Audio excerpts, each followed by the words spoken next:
financing a car, to try to finance as less of a car. I mean, as low a mileage as possible. That will help you. Now, when you're talking about buying a car, you always want to test drive a car before you purchase. You always want to test drive a car before you purchase. Now, and the reason I say that is a lot of people out here, they are looking to uh, they're looking to buy a car, and sometimes they don't want to really drive it. But especially when you're talking about used cars, you have got to figure out how much, I mean, how that used car handles on the road. So you want to make sure that if you're gonna get a used car, how does it go when you're on the expressway? Test drive it on the expressway. How does that used car do in tight turns? How does it do when you're going 70 miles an hour? You stop and then you go back up to 70 miles an hour. You need to know all of that, because if you find out that the car rides good at 30 miles an hour, but once you buy the car, sign the contract, remember what I said, that once you sign it, you're legally bound, and you put the car on the expressway as you head home from the dealership, and you've never driven the car at 65 miles an hour, and now it doesn't ride the way that you want it. So you don't want to put yourself in that situation. So always test drive a car before you purchase, especially used cars. Another thing, most cars are upside down. Most of you listening to me have cars that are upside down. Now, the situation is that what upside down means is that you owe more on your car than it's actually worth. You owe more on your car than it's actually worth. And so, cars lose value every day. And when you think about it, your cars lose value every day, but we all only make one payment a month. Or unless you make two payments a month if you got a bi-weekly payment. But for the most part, everybody makes one car payment a month. And so what happens is you don't make enough payments in a month to keep up with the depreciating value of a vehicle. And so it's important for you to understand that, and that way you can understand the whole upside down situation. That's why when you have a car, if you've ever gone into a dealership, you got a car, you've been making payments, and you try to trade it in, and then they say, hey, you need $3,000 down. A lot of times they want that $3,000 because you're upside down so much money that the new bank is not going to finance you for anything else. So that's important. Hey, if you just tuned in, you're listening to the Carman Show. I'm going over a few important things that I think every automotive consumer should know. 15 things that every car buyer or car owner should know about their car situation. Here's something else. When you're budgeting for a car, always budget for insurance, budget for gas. You need to budget so you can make sure that that car fits your overall situation. So I encourage you that if you have a vehicle that you are thinking about buying, make sure you budget what you can afford to pay a month. And speaking of paying a month, when you buy a car and you budget for how much you can pay a month, and you got to budget for insurance. And when you're financing a car, and this is important, when you're financing a car, you need to know that you have to have full coverage insurance. Full coverage insurance is required on all cars that are financed. Now, a lot of times people don't have full coverage. Well, if you don't have full coverage and the bank finds out, they can put what they call force-placed insurance on your loan, where it will increase your car payment dramatically, and you have to pay that. Otherwise, they could take the car. And so it's important to understand that you must have full coverage insurance when you are financing a car. Now, when you're making extra car payments, here's something that's I think is important.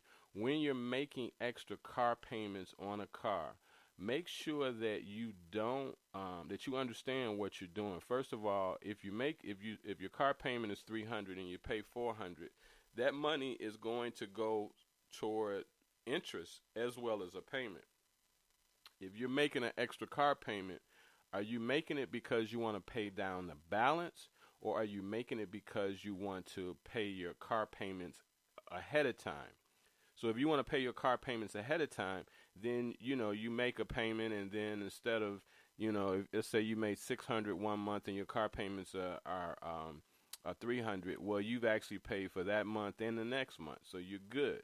But if you're paying $600 and you want to have it go toward the other $300 to go toward the principal, I urge you to separate that so that you understand exactly what so the manufacturer understands exactly where that money is going, and it will help put you in a situation where you can pay down on the principal of the car and not be paying all that extra interest. Here's something that I think is important for all the listeners out there that may have a credit issue. Bad credit car loans are always going to be at a higher rate. Everybody listening to me that has credit problems, if you're trying to get a car loan, you're going to pay a higher interest rate. It just doesn't, there's no way around that. You are not going to be able to pay a car payment and get an interest rate like somebody that has a 700 and 800 credit score. It just doesn't happen. So you just need to understand that. Now, sometimes you can get a cosigner. Now, even if you have a cosigner, even if your name is on the loan, and depending upon how bad your credit is, you're still going to have a higher rate than, let's say, the cosigner would have by themselves. So it's important to know that if you got some credit problems, you're going to pay a little bit more than what maybe you want to pay. But that's just the nature of the business. There's really no way around that. That's just the nature of the business. So, it's important to understand that. Now, another thing that a lot of people, always ask me, what's the best type of vehicle to buy? What's the best type of vehicle to buy?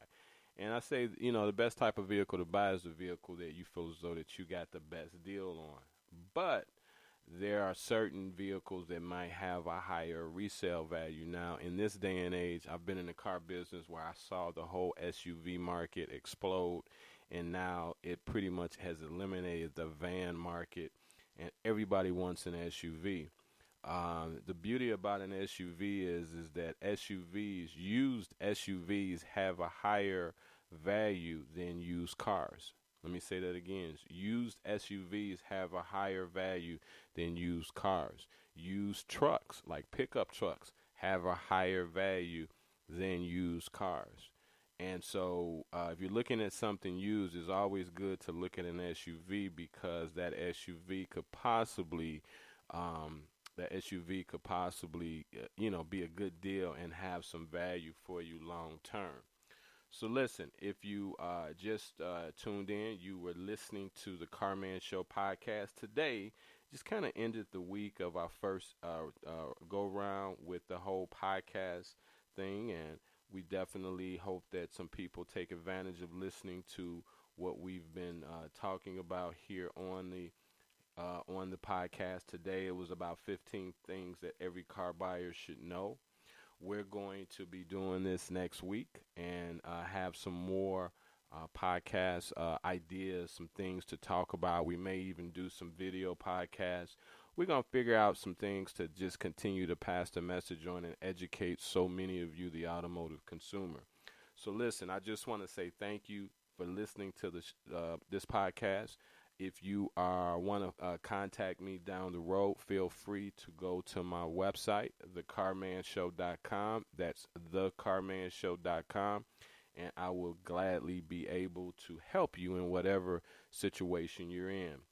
So just want to say thank you. My website again is thecarmanshow.com, and look forward to talking to you next week.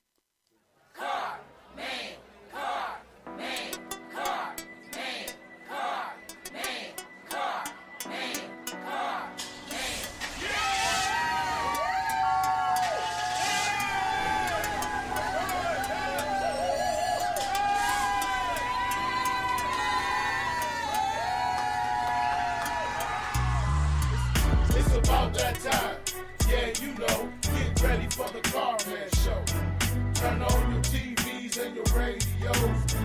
for the Car Man Show.